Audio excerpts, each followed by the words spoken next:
পৃথিবীর প্রথম মানব ও মানবী হজরত আদম আলাইহিস সালাম ও বিবি হাওয়া আলাইহিস সালাম এর মাধ্যমে আল্লাহ রব্বুল আলামিন এই পৃথিবীতে মানব জাতির বংশবিস্তার করেছিলেন। মানব বংশবিস্তারের প্রক্রিয়াটি ছিল এই যে হজরত হাওয়া আলাইহিস সালাম প্রতি বছর 2টি করে যমজ সন্তান প্রসব করতেন। সেই সন্তানদের একটি হতো পুরুষ এবং অপরটি হতো নারী।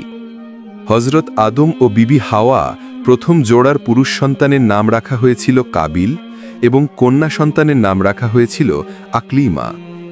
দ্বিতীয় জোড়ার পুরুষ সন্তানের নাম রাখা হয়েছিল হাবিল এবং কন্যা সন্তানের নাম রাখা হয়েছিল গাজা। কাবিলের সাথে জন্মগ্রহণকারিণী বোন আকলিমা ছিল অত্যন্ত রূপসী ও সুন্দরী। আল্লাহ রাব্বুল আলামিন তাকে সীমাহীন রূপ সৌন্দর্য দান করেছিলেন। পক্ষান্তরে হাবিলের সাথে জন্মগ্রহণ করা কন্যা সন্তান গাজা তেমন সুন্দর ছিলেন না। আল্লাহ রাব্বুল আলামিন তাকে তেমন রূপ সৌন্দর্য দান করেননি। এইভাবেই প্রতি বছর বিবি হাওয়া আলাইহিস সালাম যমজ সন্তান দান করতে লাগলেন এবং মানবের বংশবিস্তার হয়ে চলল। তাদের প্রথম 2 জোড়া সন্তানগুলি যখন বিবাহের বয়সে উপনীত হলেন, তখন আল্লাহ রাব্বুল আলামিন একটি বিশেষ দৃশ নিয়ে জিবরাইল আলাইহিস সালামকে আদম আলাইহিস সালামের কাছে প্রেরণ করলেন। হজরত জিবরাইল আলাইহিস সালাম আদম আলাইহিস সালামের কাছে উপস্থিত হয়ে বললেন, হে আল্লাহর নবী আদম, আপনার প্রথম 2 জোড়ার পুত্রকন্যাদের বিবাহের বয়স হয়েছে। আল্লাহ রাব্বুল আলামিনের উদ্দেশ্য হল মানবের বংশ বিস্তার করা। অতএব আপনি তাদের মাঝে বিবাহ সংগঠিত করুন। তবে এক্ষেত্রে আল্লাহ রাব্বুল আলামিনের নির্দেশ ছিল 1 জোড়ার পুত্র ও কন্যার বিবাহ সংগঠিত হতে পারবে না, বরং প্রথম জোড়ার পুত্রের সাথে অপর জোড়ার কন্যার সাথে বিবাহ হবে। সাবধান, যাতে কোনোভাবেই একই জোড়ার পুত্রকন্যাদের মাঝে বিবাহ সংগঠিত না হয়। এই বলে হজরত জিবরাইল আলাইহিস সালাম বিদায় গ্রহণ করলেন। আল্লাহ রাব্বুল আলামিনের পক্ষ থেকে নির্দেশ লাভ করে হজরত আদম আলাইহিস সালাম তার 2 পুত্র হাবিল ও কাবিলকে ডাকলেন এবং তাদেরকে বললেন, হে বৎসদয়, আল্লাহ রাব্বুল আলামিনের পক্ষ থেকে একটি বিশেষ নির্দেশ এসেছে। তোমাদের বিবাহের বয়স হয়েছে, আর আল্লাহ রাব্বুল আলামিনের উদ্দেশ্য হল মানবের বংশ বিস্তার করা। অতএব আমি তোমাদের মাঝে বিবাহ সংগঠিত করে দিতে চাই। হে বৎসদয়, তোমরা শুনে রাখো, বিবাহের ক্ষেত্রে আল্লাহ রাব্বুল আলামিনের বিধান হল একই জোড়ার পুত্রকন্যার মাঝে বিবাহ সংগঠিত হতে পারবে না, বরং প্রথম জোড়ার কন্যাকে দ্বিতীয় জোড়ার পুত্রের সাথে বিবাহ দিতে হবে এবং দ্বিতীয় জোড়ার পুত্রকে প্রথম জোড়ার কন্যার সাথে বিবাহ দিতে হবে। সুতরাং কাবিল বিবাহ করবে গাজাকে এবং হাবিল বিবাহ করবে আকলিমাকে। পিতার উপদেশ শুনে হাবিল নীরব রইল, কিন্তু কাবিল প্রবল আপত্তি করে বসল এবং সে প্রতিবাদের সুরে বলে উঠল, হে আমাদের পিতা, আপনি আমাদেরকে যে নির্দেশ দিচ্ছেন এটি বড় অন্যায় ও ইনসাফহীন একটি নির্দেশ। আকলিমা আমার সাথে জন্মগ্রহণ করেছে। যুক্তির দাবি এটাই যে তাকে আমার সাথেই বিবাহ দেয়া হবে। আর গাজা হাবিলের সাথে জন্মগ্রহণ করেছে, অতএব তাকে কাবিলের সাথেই বিবাহ দেয়া হোক। আমার বোন আকলিমা অনেক সুন্দরী ও সুশ্রী, পক্ষান্তরে গাজা অনেক বিশ্রী। আমি আমার বোন আকলিমাকে ছাড়া অন্য কাউকে বিবাহ করব না। কাবিল তার বিশ্রী বোন গাজাকে বিবাহ করুক, আর আমি আমার সুন্দরী বোন আকলিমাকে বিবাহ করব।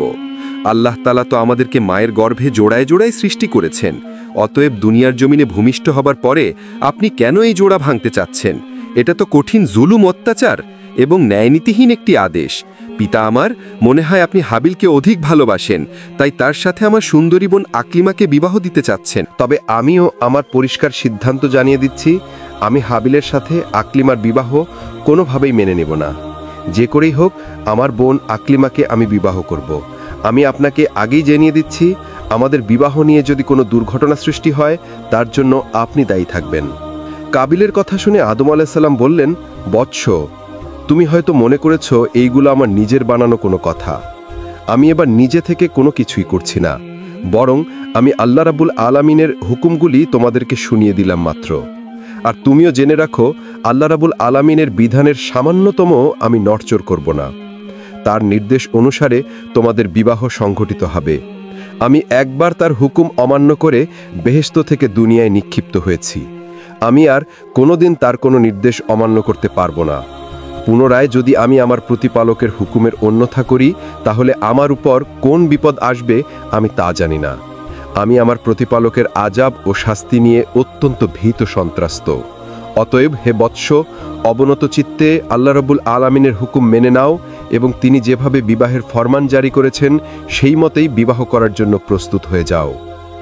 কিন্তু আদম আলাইহিস সালামের কোনো নসিহতে কাবিলের কর্ণগোচর হল না। সে তার জিদে অটল থাকল। আদম আলাইহিস সালাম তাদেরকে বললেন, ঠিক আছে, তোমরা এখন যাও, আমি এ ব্যাপারে আল্লাহ রাব্বুল আলামিনের পরবর্তী নির্দেশের অপেক্ষা করব, অতঃপর আল্লাহ রাব্বুল আলামিনের নির্দেশ আমি তোমাদেরকে জানিয়ে দিব।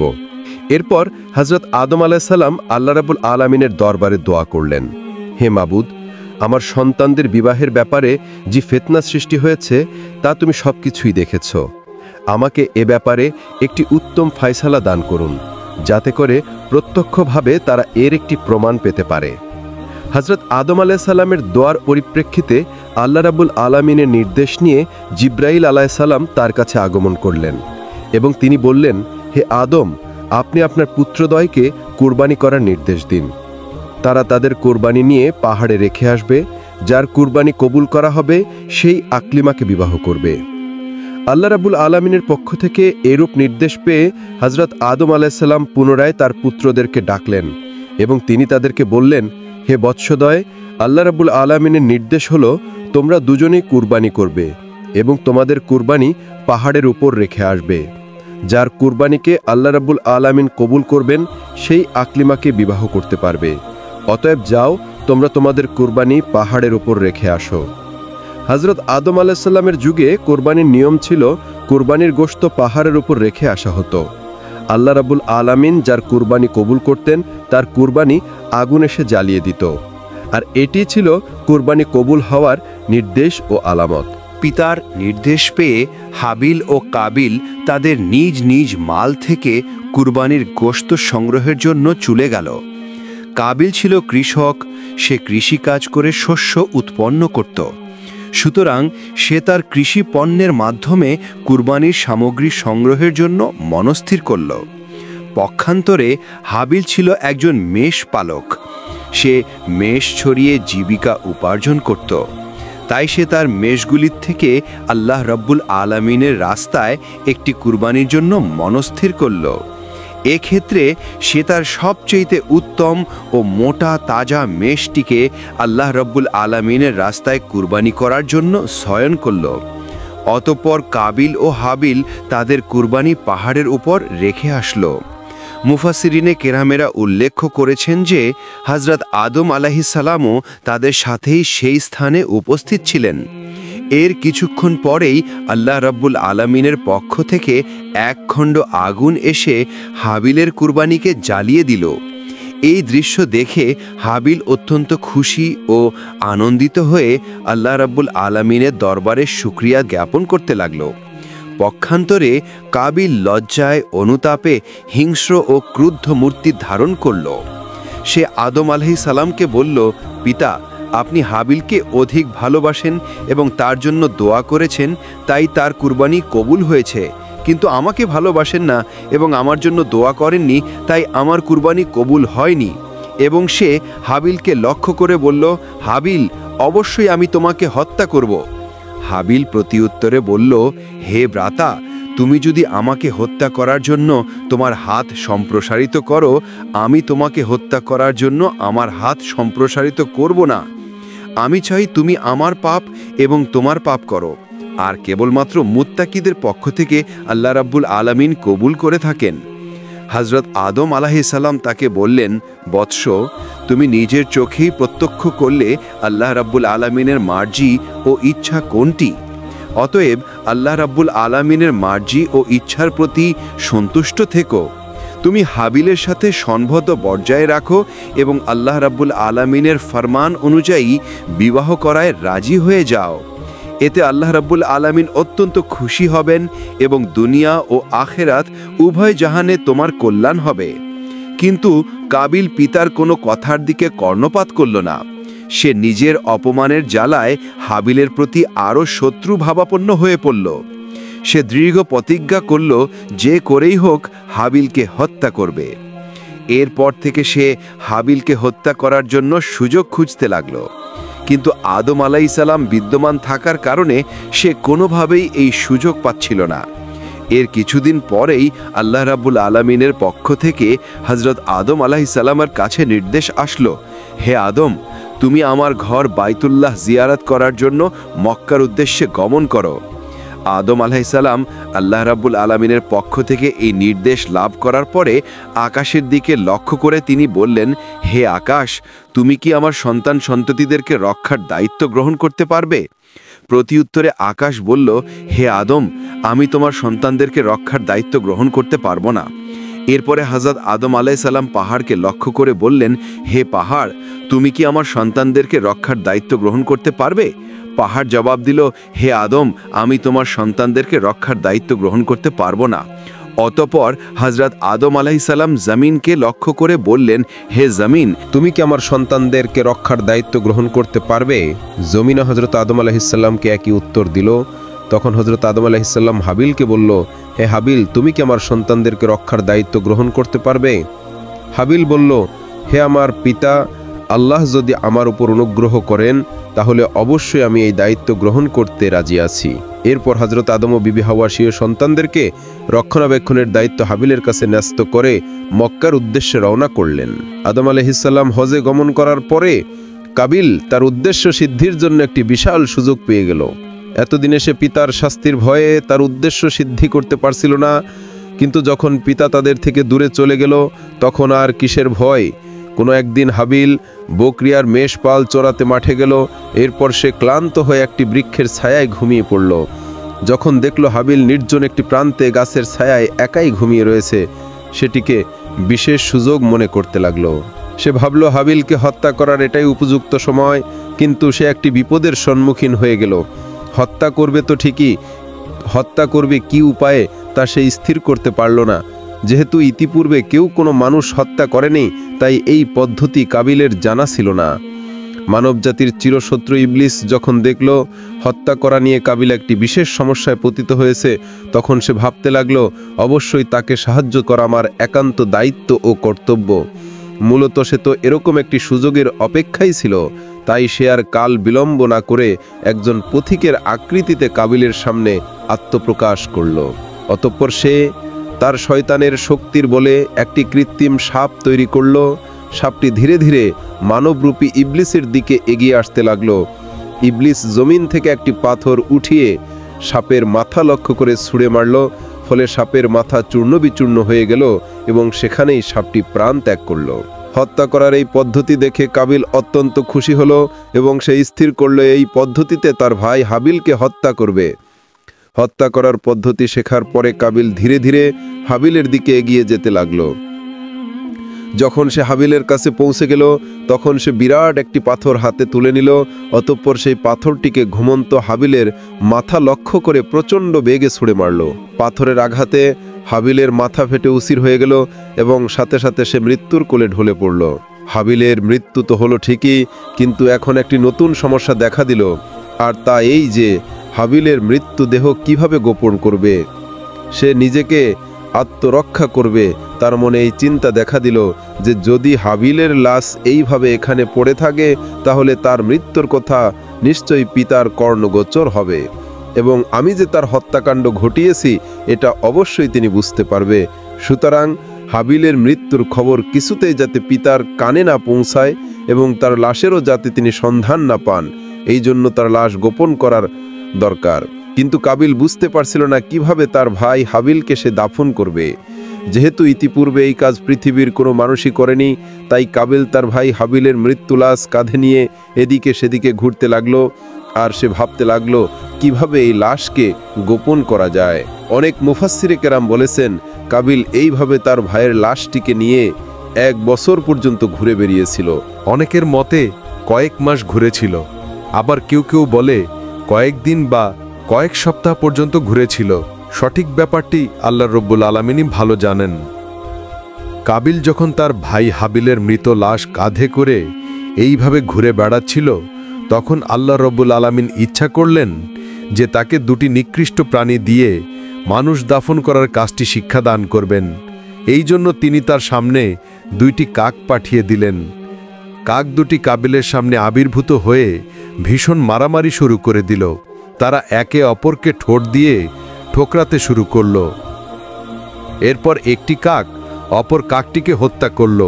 এরপর জীবিত কাকটি তার ঠোঁট দিয়ে একটি গর্ত খনন করল এবং মৃত কাকটিকে সেই গর্তের মধ্যে রেখে তার উপর মাটি চাপা দিল এবং সে উড়ে চলে গেল। কাকদের থেকে মানুষ দাফনের এই পদ্ধতি শিক্ষা লাভ করার পরে কাবিল মনে মনে ভীষণ লজ্জিত হল এবং সে নিজেকে এই বলে ধিক্কার দিতে লাগল যে, হায় রে, আমি এই সামান্য কাকের মতো বুদ্ধিমান নয়। একটি কাক মানুষ দাফনের যেই পদ্ধতি জানে, আমি সেই পদ্ধতিও জানি না। আমি এই কাকের মতো হতে পারলাম না। কত নিকৃষ্ট আমি!